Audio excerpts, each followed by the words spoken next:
sana'y tinuruan. Tinuruan nila ako kung paano pahabain ang aking pasensya. Sapagkat kada kilos ay may sisigaw ng, "Sir, si ano? Sir, unsaon man ni? Sir, resus na ta? Unsa man na, sir, uy?"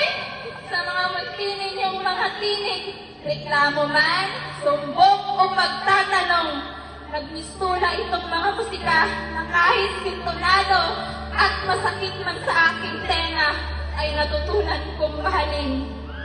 Sapagkat unti-unti nilang nahihila ang tali ng aking maskara gamit lamang ang kanilang mga munting tinig.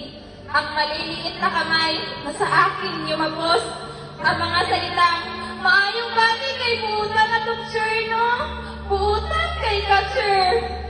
Tumatak yun sa puso ko at sa bawat mahinaghahakbangan ko, babaunin ko ito. Para sa mga